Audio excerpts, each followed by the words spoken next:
Hi, I'm Garvin DeShazer. You know, we all hear a lot these days about gender identity.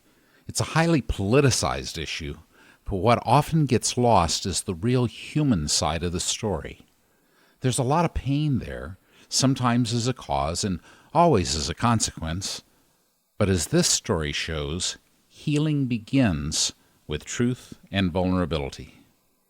Please listen with an open heart today, because this is your daily inspiration.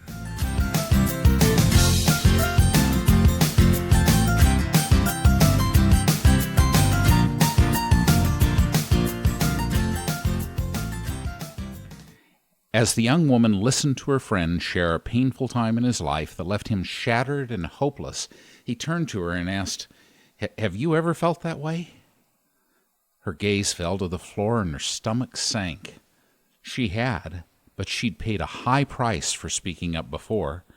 It was, in fact, the reason she was completely alone now.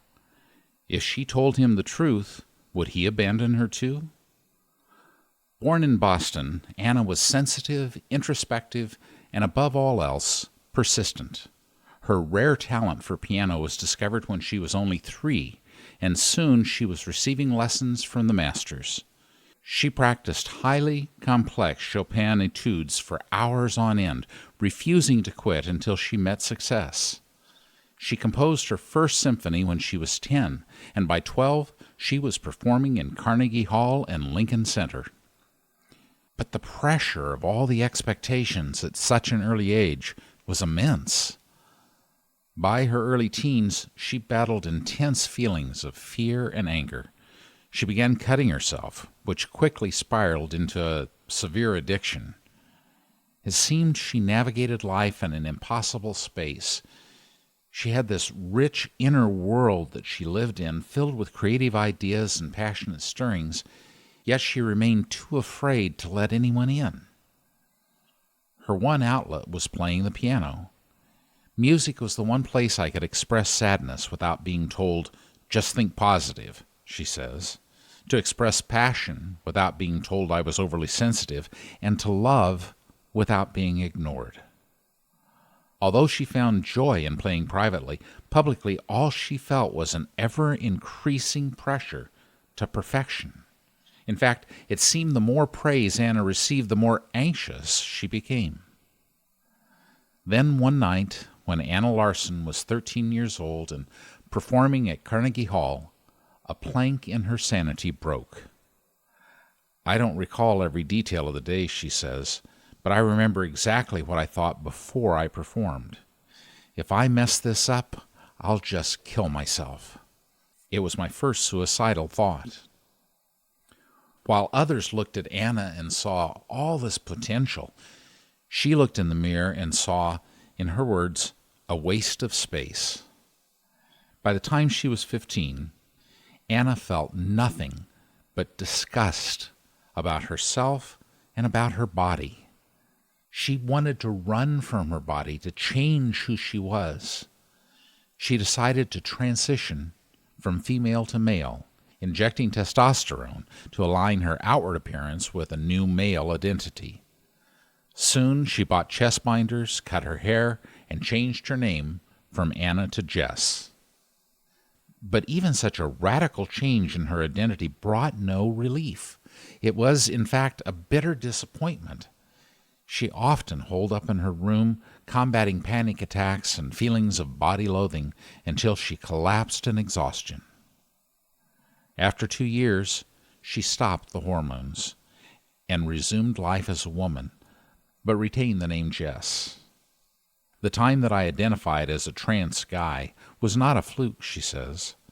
"Both of those parts of my identity coexist within me, each contributing to the person I am." By her sophomore year, she began telling her story in writing. What started as a casual journal entry grew into a 103-page autobiography. When my parents asked me why on earth I would write such a long autobiography, I had no clue how to answer them. I didn't know why. It just felt like something I needed to do. She shares her story with the one person she trusted, her high school science teacher.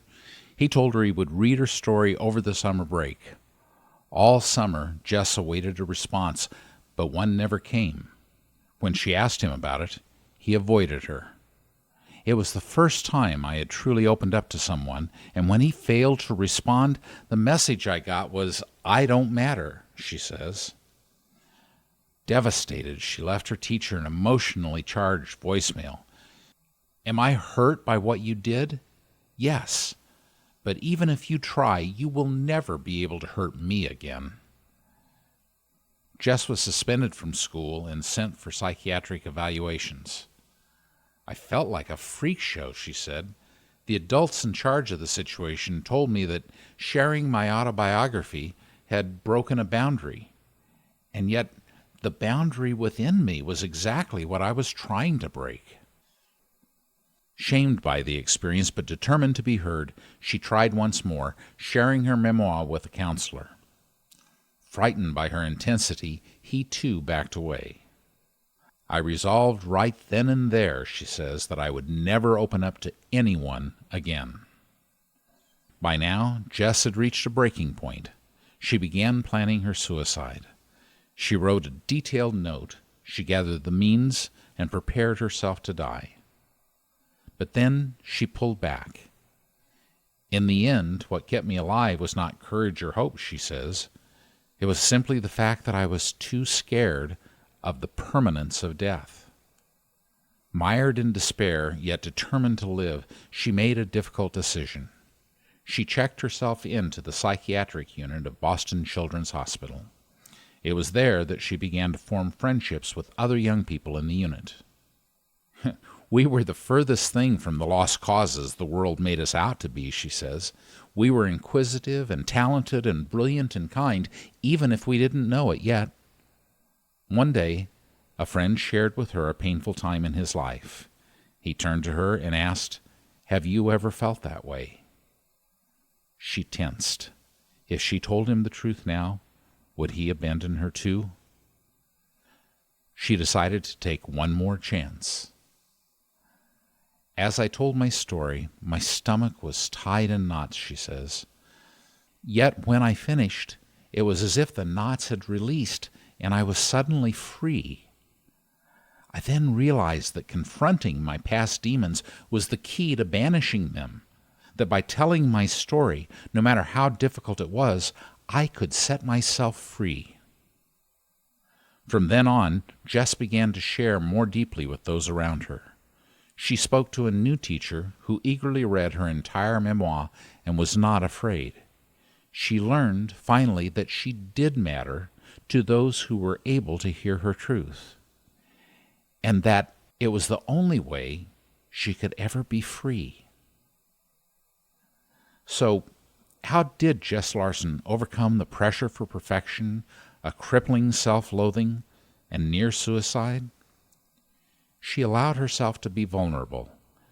She persisted in sharing her story one more time, no matter the price.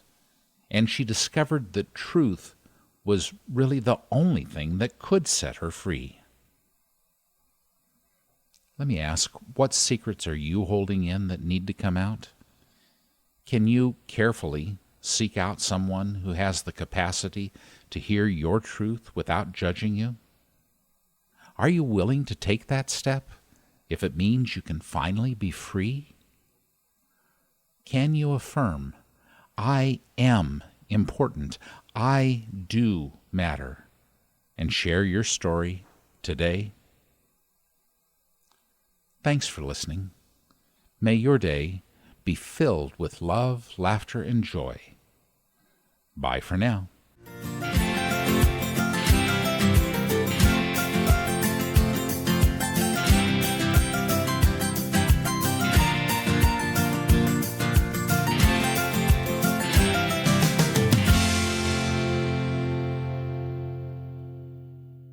Hi, this is Scott, producer for the Daily Inspirations podcast. We hope you're enjoying these stories, and if you'd like more inspiration in your life, visit mydailyim.com. You can find weekend blog posts, sign up for our email update list, and you can let us know about an inspirational story you'd like us to cover. Or just say hi. We'd love to hear from you.